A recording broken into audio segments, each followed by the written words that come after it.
हाँ तो बेटा, हमारा जो टॉपिक चल रहा था कल की क्लास में, हमने मौसम और जलवायु में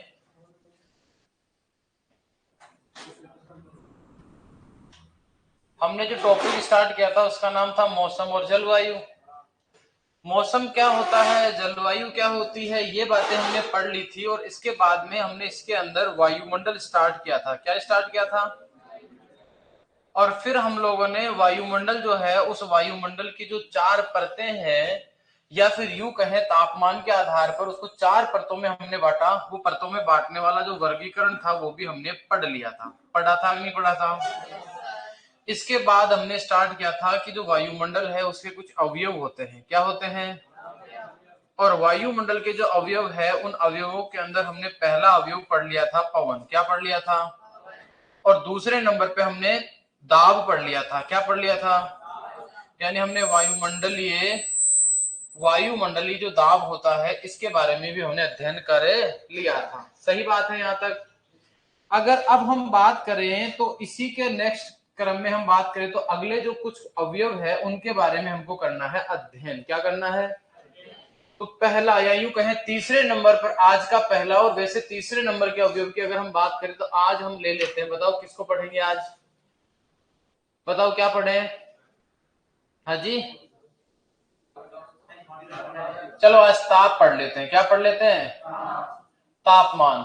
वैसे इसको इंग्लिश में बोलते हैं टेम्परेचर। क्या बोलते हैं इसको? टेम्परेचर के बारे में जानकारी ही ले लेते हैं।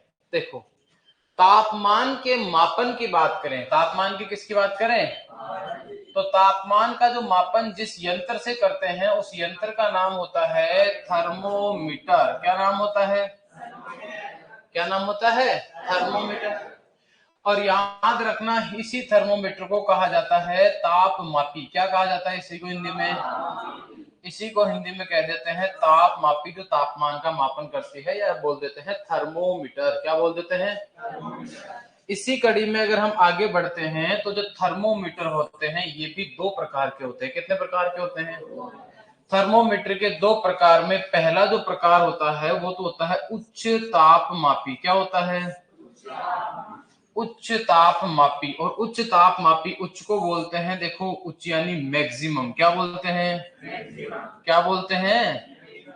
और याद रखना मैक्सिमम, इसको तो बोलते हैं मैक्सिमम। और याद रखना तापमापी को क्या बोलते हैं? तापमापी को बोलते हैं थर्मोमीटर। क्या बोलते हैं? यानी ये हो गया मैक्सिमम थर्मोमीटर। एक उच्च हो गया। तो दूसरे नंबर पर हम बात करेंगे कि सर दूसरे नंबर पे आ जाता है निम्न तापमापी। क्या आ जाता है? तो निम्न तापमापी जो होता है उस निम्न ताप मापी को हम बोल देंगे मिनिमम। अरे क्या बोलेंगे? मिनिमम थर्मोमीटर हम उसको कह देंगे, थर्मोमीटर।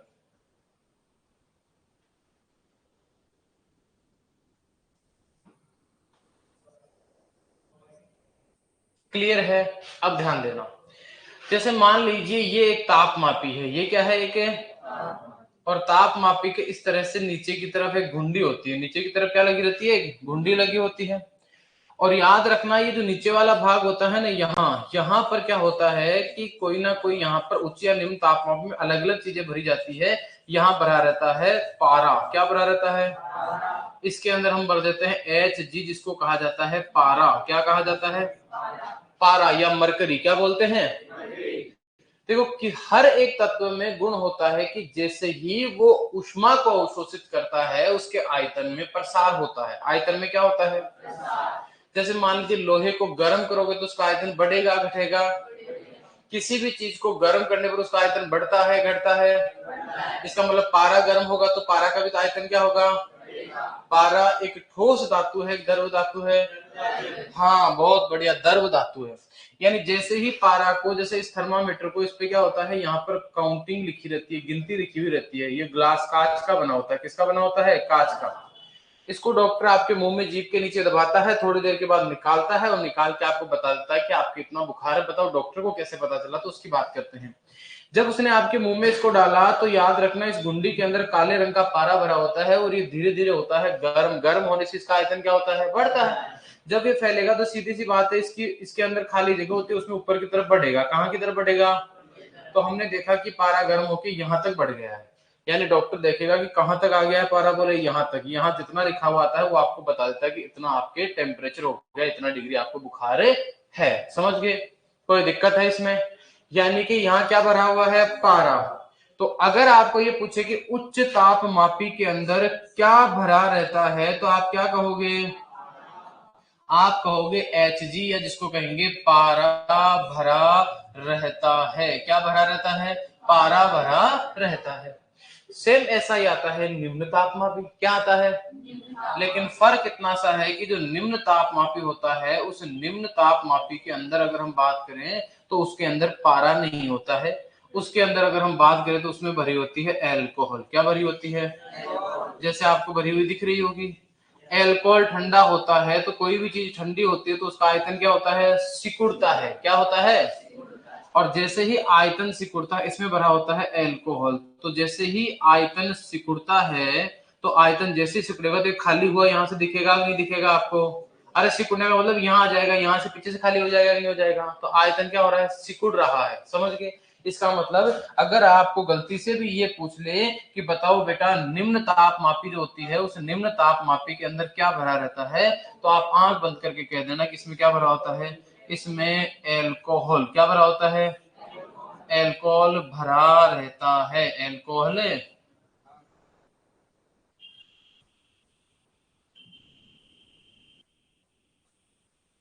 भरा रहता है। क्या क्लियरली आपको समझ में आ गई ये बात? बोले सर इसका उपयोग किसके लिए करते हैं? अरे सीधी सी बात है, इसका उपयोग किया जाता है उच्च तापमान का या अधिकतम तापमान के मापन के लिए। किसके लिए किया जाता है? तापमान बढ़ रहा है, इसका मतलब इसका उपयोग किया जाता है उच्च तापमान मापन में। किसमें किया जाता है? उच्च तापमान मापन में। बोले सर इसका उपयोग किसके लिए किया जाएगा? अरे इसका नाम साफ साफ बता रहा है कि नहीं बता रहा है? इसका उपयोग होता है निम्नतम या निम्नतम तापमान मापन में। किसके लिए किया जाता है? निम्नतम तापमान मापन में। सामान्यतया ये जो होता है ये तापमान का मापन कहां से लेकर कहां तक करता है, तो उसका ध्यान रखना। ये करता है 55 डिग्री सेल्सियस से -40 डिग्री सेल्सियस। कहां से कहां तक है?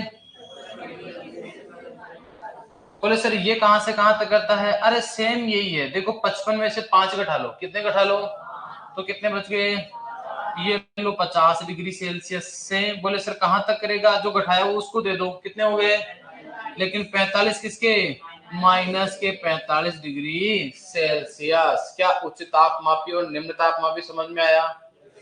इसके अलावा और भी बहुत सारे तापमापी होते हैं जिनके नाम आपने बहुत बार सुने भी होंगे। जैसे एक का नाम होता है जिसको बोलते हैं IR थर्मोमीटर। क्या नाम होता है?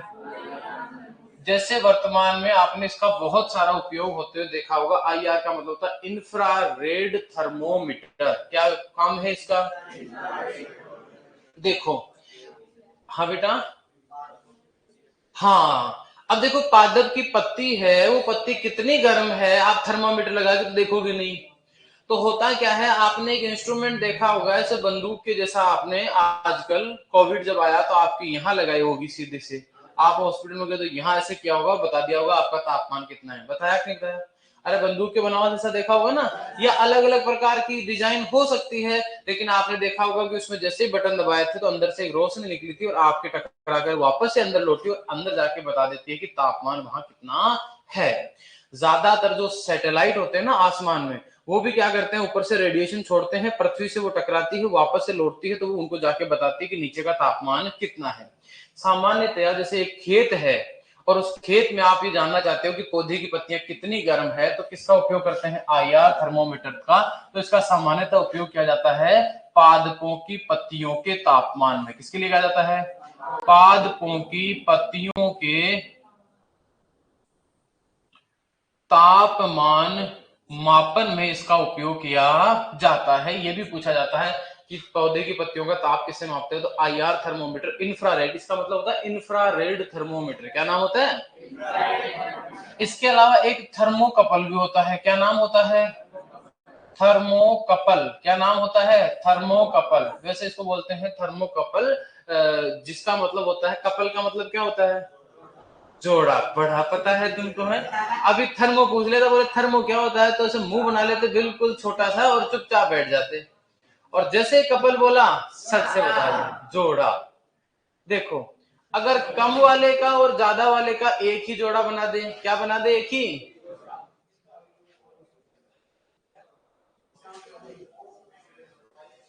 हाँ जी, तो देखो यहाँ थर्मोकपल का मतलब है उच्च तापमापी निम्न तापमापी दोनों को जोड़कर एक बना दिया। कितना बना दिया? उसको क्या बोलते हैं? थर्मोकपल। यानी थर्मोकपल क्या करता है? दोनों काम साथ करता है। दोनों काम क्या करता है? ये क्या करता है? उच्च तापमान, इसके अंदर उच्च ताप मापी भी होती है और इसके अंदर निम्न ताप मापी भी होती है, यानी दोनों प्रकार के तापमान को मापता है, इसीलिए इसको कहा कपल। क्या कहा? थर्मोकपल दोनों मापता है, उच्च तापमापी उच्च को मापता है, निम्न तापमापी निम्न तापमान को मापता है, सबको मिलाकर थर्मोमीटर कहते हैं। IR पत्तियों का तापमान मापता है। IR जो होता है उससे क्या होता है? रेडिएशन निकलती है और वही आपका जो तापमान मापन होता है वो काम में करती है। सेट है इतनी बात? ये पूरी बात याद हो गई? याद हुई दिमाग में? ठीक है, बहुत बढ़िया। इसके बाद देखो, जैसे मान लो हम बात करें कुछ बिंदुओं को लेकर, अगर हम डिस्कशन करें, जैसे मान लो ये तो है हमारे सूर्य देवता। कौन है ये? तो और नॉर्मल अगर हम बात करें कि सर ये है पृथ्वी, ये क्या है? तो आपको ये पूछा जाए कि जो पृथ्वी है, इस पृथ्वी की सतह का औसत तापमान क्या है? आपको क्या पूछा जा रहा है?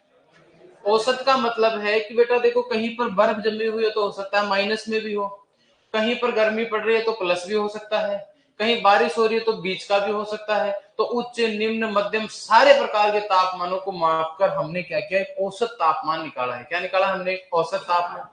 और अगर मान लीजिए आपको क्वेश्चन ये पूछा जाए कि पृथ्वी की सतह का, किसकी बात कर रहे हैं?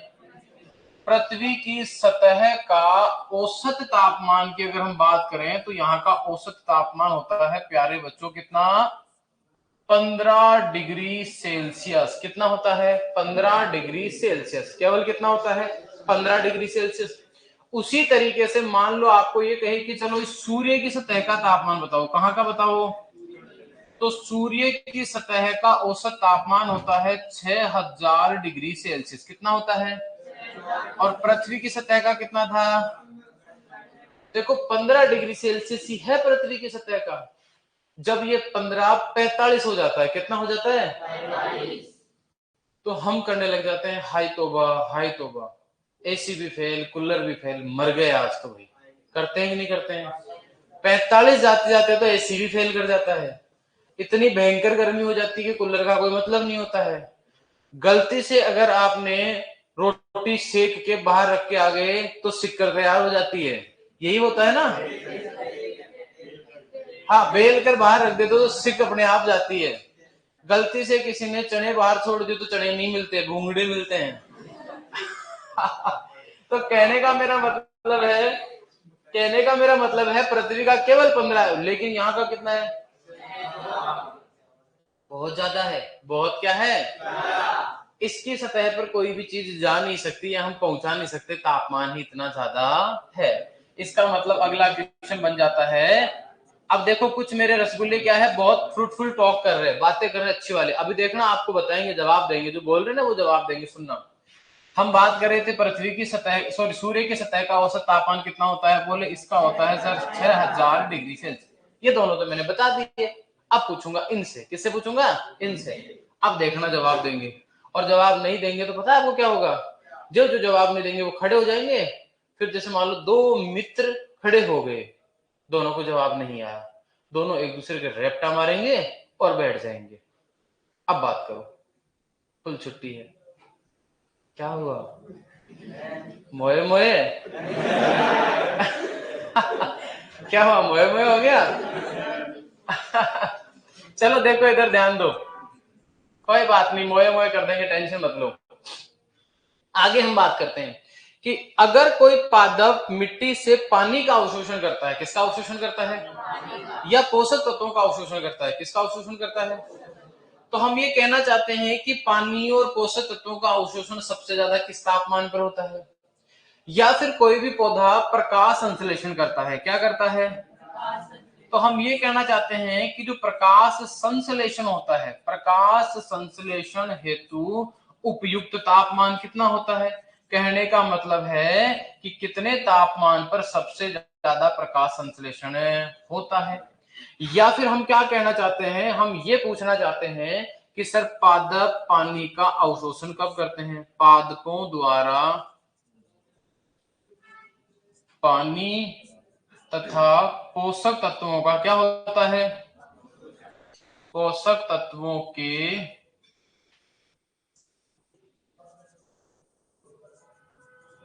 अवशोषण हेतु उपयुक्त तापमान। देखो ध्यान देना इधर, अगर हम बात करें प्रकाश संश्लेषण की या हम बात करें पोषक तत्वों के अवशोषण की, किसकी बात करें, अवशोषण की, तो प्रकाश संश्लेषण के लिए हो जाता है 30 से 35 डिग्री सेल्सियस क्या है, उपयुक्त है। और पोषक तत्वों के अवशोषण के लिए ये टेम्परेचर रहता है लगभग 30 डिग्री सेल्सियस। लगभग कितना रहता है, 30 डिग्री सेल्सियस औसतन अच्छा तापमान है। आपके शरीर का तापमान कितना होता है, 37 डिग्री सेल्सियस। कितना रहता है, 37 डिग्री सेल्सियस। वैसे तापमान के मापन की हम बात करें तो तापमान मापन की बहुत सारी इकाइयां होती है, बहुत सारी क्या होती है, और इन इकाइयों में से हमें याद रखना है, एक का नाम है डिग्री सेल्सियस, क्या नाम है, एक का नाम है केल्विन, क्या नाम है, एक का नाम है डिग्री फारेनहाइट, क्या नाम है।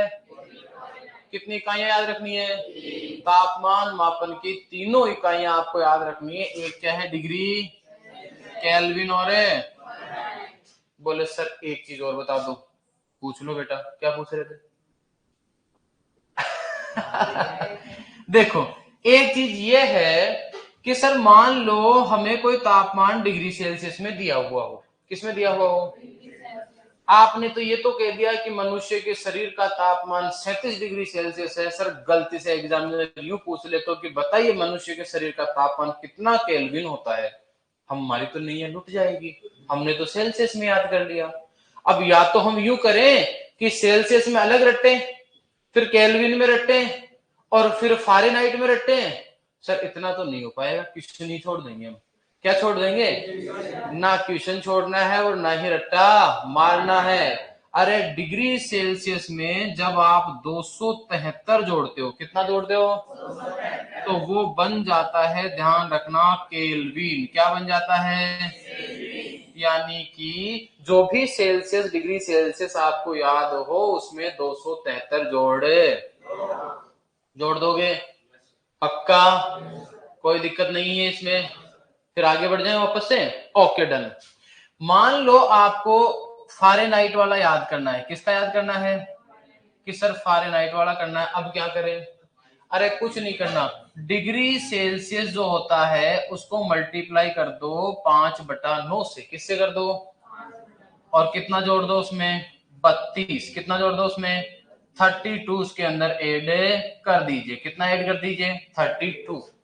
इसको चाहो तो आप उल्टा भी कर सकते हो, 32 को इधर से कहां ले जाओ, इधर, यानी फारेनहाइट में से माइनस कितना करो, ये यहाँ प्लस है तो इधर किस में जाएगा, यहाँ जो भाग में वो इधर कहां किस में जाएगा, किस में जाएगा। इसका मतलब ये आ जाता है 9/5 बराबर होता है डिग्री सेल्सियस। आपकी जैसी इच्छा हो वैसे इसको याद कर लो, कोई दिक्कत हमको है नहीं। एक ही बात है, कान इधर से पकड़ लो और कान इधर से पकड़ लो, दोनों का मतलब समान होता है। रख लोगे इस बात को याद। बोले सर ये मामला सेट है, ये दोनों चीजें अगर हमने याद कर ली तो क्या डिग्री सेल्सियस फारेनहाइट की बीमारी खत्म हो जाएगी, बिल्कुल खत्म हो जाएगी मेरे रसगुल्लो, समस्या बचेगी ही नहीं, समस्या। बोले ठीक है सर हम याद कर लेंगे। तो अब आप मुझे एक चीज बताइए कि जो पानी होता है उस पानी का जमाव बिंदु क्या होता है। अब मैं बात कर रहा हूं पानी की, किसकी बात कर रहा हूं, मैं पहले बात कर रहा हूं पानी का जमाव बिंदु। क्या बोल रहा हूं मैं, इसको हिमांक बिंदु भी बोलते हैं, इंग्लिश में फ्रीजिंग पॉइंट बोलते हैं। क्या बोलते हैं? क्या बोलते हैं? इसको इंग्लिश में फ्रीजिंग पॉइंट कहते हैं। कितना होता है बताइए? तो इसका उबाल बिंदु कितना होता है? कितना होता है? कितना होता है? सर बॉइलिंग पॉइंट की बात कर रहे हो क्या? अरे हाँ, मुझे पता है आजकल तुमको हिंदी नहीं आती, आजकल तुमको क्या आती है? इंग्लिश। तो बताइए बॉइलिंग पॉइंट कितना होता है? 100 डिग्री सेल्सियस। और जमाव बिंदु? अब आपको फ़ारेनहाइट केल्विन में रट्टा मारने की जरूरत है क्या? बोले बताओ, पानी का जमाव बिंदु कितने केल्विन पे आता है? 273। जीरो जोड़ोगे तो 273 ही आएगा। कोई कहे कि बताओ जो आपका क्वथनांक क्या जिसको बोलते हैं उबाल बिंदु कितने पे आता है? बोले 373। कितने पे आता है? 373। कोई कंफ्यूजन है दिमाग में? रत्ती भर भी नहीं है। आगे बढ़ जाऊं फिर? पक्का? अगर फ़ारेनहाइट का आपको निकालना नहीं आए तो याद रख लेना 212 डिग्री सेल्सियस होता है। कितना, सॉरी, फ़ारेनहाइट होता है। कितना होता है? 212 डिग्री फ़ारेनहाइट। याद रख लेना। रख लोगे? आगे चले? ठीक है। वैसे एक मस्त बात और बता देता हूं, तापमान में इतनी ही बातें बता दी है तो कि याद रखना -40 डिग्री सेल्सियस और -40 डिग्री फ़ारेनहाइट पर दोनों बराबर होते हैं। यानी -40 के ऊपर, किसकी बात कर रहा हूं मैं? यानी -40 जब तापमान होता है तो -40 सेल्सियस भी होता है और -40 ही फ़ारेनहाइट होता है। इस बिंदु पर दोनों क्या आ जाते हैं? दोनों क्या आ जाते हैं? बराबर हो जाते हैं। क्या हो जाते हैं? बिल्कुल। याद रख लोगे इस बात को? तो ध्यान रखना, -40 के ऊपर डिग्री सेल्सियस और फ़ारेनहाइट क्या हो जाते हैं? बराबर हो जाते हैं। याद रख लोगे। 100 पर पहुंचते पहुंचते कितना हो जाता है? 212। जीरो पर होता है 32 फ़ारेनहाइट। कितना होता है? क्लियर? चले आगे। ओके, तापमान हो गया समाप्त। क्या हो गया समाप्त? तापमान हो गया है फिनिश। इसके बाद नया टॉपिक स्टार्ट कर लेते हैं तापमान के बाद। देखो चलो आगे चलते हैं। इसके बाद हम बात कर लेते हैं वर्षा की। किसकी बात कर लेते हैं? वर्षा को इंग्लिश में बोलते हैं रेन। क्या बोलते हैं? क्या बोलते हैं इंग्लिश में? देखो दो शब्द है, छोटे छोटे हैं, ध्यान रखना। एक तो है वर्षा और दूसरा एक और शब्द उपयोग कर लेते हैं अक्सर, उसका भी ध्यान रखना। उसको बोलते हैं वर्षण। क्या बोलते हैं? हाँ, एक होता है वर्षण। क्या होता है? इसको इंग्लिश में बोलते हैं प्रेसिपिटेशन। क्या बोलते हैं? क्या बोलते हैं इसको इंग्लिश में? मुझे पता है, मैं तुम्हारी भावनाएं समझ रहा हूँ। बोले प्रेसिपिटेशन लिखते ही हंस रहे हैं बेटे, मंद मंद मुस्कुरा रहे हैं। यहाँ रेन नीचे नहीं लगा हुआ। वर्षण भी दो होते हैं। कितने होते हैं? सही में दो होते हैं। एक होता है वर्षण और दूसरा होता है वर्षण। तो जो वर्षण आपने बायोलॉजी में पढ़ा था उसकी बात नहीं कर रहा हूं। बायो में आपको वर्षण पढ़ाया होगा, मैं यहाँ दूसरे वर्षण की बात कर रहा हूँ जो प्रेसिपिटेशन होता है। क्या होता है? वर्षण का या प्रेसिपिटेशन का मतलब होता है पानी का किसी भी रूप में नीचे आना। कहाँ आना? जैसे मान लो गड़े गिर रहे हैं तो पानी ठोस रूप में आ गया। मान लो ओस आ गई, जलवाष्प के रूप में आया। कोहरा आ गया, बारिश हो गई, पता चला कि बूंदाबांदी हो रही है, बौछार हो रही है। यानी द्रव, गैस, ठोस किसी भी रूप में पानी नीचे आ रहा है तो क्या कहलाता है? वर्षण। यानी हम सीधे शब्दों में कह देंगे कि पानी का किसी भी रूप में, चाहे वो द्रव है, ठोस है, किसी भी रूप में नीचे आना क्या कहलाता है? क्या कहलाता है? और वर्षा का मतलब होता है पानी का द्रव रूप में, बूंदों के रूप में नीचे आना। क्या कहलाता है? तो जलवाष्प जब आपस में एक दूसरे के साथ, जलवाष्प के अणु एक दूसरे के साथ मिलते हैं तो देखो बहुत सारे जो जलवाष्प के अणु एक दूसरे से मिलेंगे तो बूंद बन जाएगी। क्या बन जाएगी? और बूंद भारी होने की वजह से कहाँ आएगी? नीचे। और नीचे आएगी तो बारिश हो गई। समझ में आ गई मेरी बात? तो हम बारिश के लिए कह देते हैं कि जलवाष्प का, किसकी बात कर रहे हैं? जलवाष्प का संघनित होकर, संघनित होकर बूंदों के रूप में, किसके रूप में? बूंदों के रूप में नीचे आना क्या कहलाता है?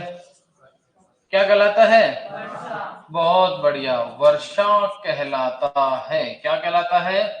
वर्षा कहलाता है। रख लोगे यार। सर वर्षा जो है उस वर्षा का मापन बताओ किससे करते हैं? अरे बहुत बढ़िया, किससे करते हैं? रेन गेज से करते हैं। किससे करते हैं? Rain gauge. सर ये रेन गेज कैसा होता है? रेन गेज आपके घर पे एक लोटा देखा होगा, उस लोटे के जैसा होता है रेन गेज, ऐसा होता है लोटे जैसा, समझ गए? और इसके अंदर कुछ नहीं होता है, इस तरह से बहुत सारी काउंटिंग या यूं कहें ऐसे नंबर अंदर की तरफ एक स्केल नुमा संरचना होती है, इसमें नंबर लिखे होते हैं। क्या लिखे होते हैं? जैसे गलती से रात को आपने कोई कटोरी बाहर छोड़ दी, थाली खाना खाने के बाद छोड़ दी, रात को बारिश आई, सुबह पानी से भरी मिलती है ना, बस वही मान लीजिए बारिश को मापने का यंत्र है। इस रेन गेज को वैसे बाहर रख देते हैं, रात को बारिश होगी, बारिश इसके अंदर भरेगा पानी, सुबह हमने देखा कि अरे वाह वाह वाह वाह 10 mm पानी भर गया। कितना mm है? तो अपन कह देते हैं आज रात को 10 mm बारिश दर्ज की गई। समझ गए मेरी बात? इसको बोलते हैं रेन गेज। रेन यानी वर्षा, गेज यानी होता है मापने वाला, वर्षा को मापने वाला है, इसका नाम है रेन गेज। क्या नाम है? Rain gauge. रख लोगे इस बात को? बोलोगे तो नहीं ना? आगे बढ़ जाऊं? ठीक है। वर्षा जो होती है उस वर्षा की बूंदों का आकार, यानी बारिश जब होती है तो बारिश की जो बूंदों का आकार होता है, ऐसा तो होगा नहीं कि सर बारिश हो रही है और पता चला इतनी मोटी बूंद आई, है ना, और ऐसे धम से आके गिरी, ऐसा तो नहीं होगा ना। बूंद की कोई साइज होगी भाई, इतनी सी, इतनी मोटी, क्या होगा उसका डायमीटर, उसके आकार की बात कर रहे हैं। बारिश में ऐसा आपने कभी देखा कि इतनी मोटी मोटी बूंदे गिरी हो? नहीं गिरती है, बूंदे छोटी ही होती है। बूंदे क्या होती है? छोटी। लेकिन कई बार आपने देखा होगा ऐसे मोटी मोटी बूंदे भी देखी होगी, ऐसा लग रहा होगा गड़े आगे, बाहर जाके देखते तो अरे पानी ही है, गड़े तो नहीं आए। समझ में आ गई मेरी बात? तो इसका मतलब है बूंदों का आकार, वर्षा की बूंदों का आकार होता है 0.5 से 6 mm, यानी 0.5 से लेकर 6 mm किसका आकार होता है? बूंदों का आकार। किसका आकार होता है? बूंदों का आकार। बोले सर अगर 0.5 mm से छोटी रह जाएगी तो क्या उसको बारिश नहीं कहेंगे क्या? नहीं बेटा, उसको बारिश से एक होता है जिसको बोलते हैं बौछार। क्या बोलते हैं? अंग्रेजी में उसको बोलते हैं ड्रिजलिंग। क्या बोलते हैं?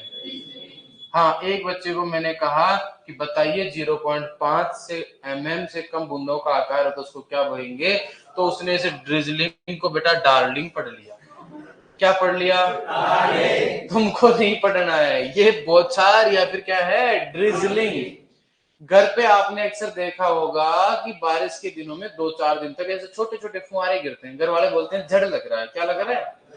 झड़ नहीं लग रहा। अब मम्मी को कहना मम्मी ये ड्रिजलिंग है। ये क्या है? डार्लिंग नहीं है ये ड्रिजलिंग है। क्या है? तो ड्रिजलिंग का मतलब बोले सर भारी बरसात में तो हम बाहर निकल नहीं सकते, हल्की हल्की बूंदाबांदी होती है, वही मौसम सुहाना होता है घूमने के लिए तो तुम ऐसे मत सोचना, तुम ऐसे याद रखना कि ड्रिजलिंग में ही डार्लिंग को लेके निकलते हैं ना। ऐसे नहीं कहना कि कहीं सर उसी को डार्लिंग, नहीं, ये तो ड्रिजलिंग है। क्या है? हाँ, उसको बेचारे को पढ़ना नहीं आया तो उसने कहीं मैसेज पढ़ लिया होगा, बोले ऐसे DAR लास्ट में LING, बोले डार्लिंग ऐसा आपको नहीं करना है। तो याद रखना बौछार का मतलब होता है यदि मान लीजिए बूंदों का आकार 0.5 mm से कम हो, 0.5 mm से छोटा आकार हो अगर बूंद का, किसका आकार हो? छोटा। तो याद रखना उसको हम बोलते हैं ड्रिजलिंग। क्या बोलते हैं? बौछार या ड्रिजलिंग। याद रख लोगे। इसमें भी आप याद रख सकते हो कि जो बारिश होती है उसमें भी जो सामान्य बारिश होती है, कौन सी बारिश होती है? सामान्य जो वर्षा होती है उसके आकार की बात करें तो वो 0.5 से 4 mm होती है। कितनी होती है? और यदि मान लीजिए बूंद का आकार, किसका आकार? यदि मान लीजिए बूंद का आकार बड़ा है, बूंद का आकार यदि मान लीजिए 4 से 6 mm है तो उसी को हम देते हैं हैवी रेनफॉल। बोलते हैं ना मूसलाधार बारिश हुई आज, यानी बूंदे मोटी थी। कैसी थी बूंदे? हाँ, तो याद रखना इसको बोलते हैं हैवी रेन बोल देते हैं, या इसको बोल देते हैं अतिवृष्टि के नाम से जानते हैं। इसको बोल देते हैं जनरली अतिवृष्टि, यानी जो ज्यादा बारिश होता है बूंदे मोटी होती है उसको हैवी रेन बोलते हैं, जिसमें इंटेंसिटी ज्यादा होती है, ठीक है, तो इसको बोल देते हैं हैवी रेन। क्या बोल देते हैं? हाँ, भारी, उठ ही नहीं रही है, ठीक है, भारी वर्षा। समझ गए मेरी बात? ये मामला याद रह जाएगा आपको, भूलोगे तो नहीं? वादा करते हो? गांठ बांध लूं? चलो मैंने गांठ बांध लिया कि ये बातें आपको याद रहेगी। अब मान लो एक दिन के अंदर, कितने दिन के अंदर? एक दिन के अंदर, पूरे के अंदर बारिश हुई 2.5 से ज्यादा। कितने से ज्यादा? एक दिन में 2.5 mm से ज्यादा बारिश हुई, तो क्या मैं इस दिन को बरसाती दिन काउंट कर लूं? और मान लीजिए एक दिन में 5 mm से ज्यादा हुई, तो मैं इसको क्या नाम दूंगा? इसके लिए आपको दो चीजों का ध्यान रखना है। बरसात वाले दिनों को हम दो नामों से जानते हैं। एक दिन को तो बोलते हैं बरसाती दिन। क्या बोलते हैं? तो बरसाती दिन को इंग्लिश में बोलते हैं, ध्यान रखना, रेनी डे। क्या बोलते हैं? ऐसा दिन जिस दिन बारिश हुई हो उसको बोलते हैं रेनी डे। पर मान लो 2 बूंद गिर गई, तो क्या ये कह दोगे कि आज बारिश हुई थी? अरे कोई तो पैमाना होगा कि यार इतनी होगी तो बरसात वाला दिन काउंट कर लेंगे। पता चला रात को हो शायद सुबह उठ के कह दिया हो आज तो बारिश हुई, देखो मिट्टी गीली हो रही है। नहीं, कम से कम बारिश का एक पैमाना है। तो हम ध्यान रखेंगे कि बरसाती दिन का मतलब होता है यदि मान लीजिए यदि वर्षा 2.5 mm से अधिक होती है। कितने mm से अधिक होती है, तो उस दिन को क्या कहा जाता है? क्या कहते हैं उस दिन को? बरसाती दिन हम लोग कह देंगे। क्लियर है मामला? यानी बरसाती दिन में कितने mm बारिश होती है रसगुल्लो? कितने mm बारिश होती है? दूसरा होता है फसल बरसाती दिन। क्या होता है? दूसरा कौन सा होता है? देखो, फसल को बोलते हैं क्रॉप। क्या बोलते हैं? और बरसाती को भी क्या कहा था? और दिन को क्या कहा था? इसका मतलब हो गया क्रॉप रेनी डे। यानी 2.5 mm जो बारिश होती है वो फसल के ज्यादा ज्यादा उस फायदा होता नहीं है। फसलों को फायदा कब होता है? यदि एक दिन में 5 mm से ज्यादा बारिश हो जाए। कितने mm से ज्यादा हो जाए? याद रखना, 5 mm से अगर अधिक बारिश हो रही है तो उसको बोलते हैं बरसाती फसल, बरसाती रेनी डे। तो ध्यान रखना, यदि वर्षा 5 mm से अधिक होती है तो उस दिन को क्या बोलते हैं? उस दिन को बोलते हैं फसल बरसाती दिन। क्या बोलते हैं उसको? फसल बरसाती दिन कहते हैं। छाप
देखो एक छोटा सा परिवर्तन है, परिवर्तन कर लेना, एक छोटा सा परिवर्तन है, उसको चेंज कर लेना बेटा। परिवर्तन ये है कि आप लोगों को मैंने एक छोटा सा मिस्टेक कर दिया है ना, सिली मिस्टेक। यहाँ आएगा 9/5 और यहाँ उल्टा हो जाएगा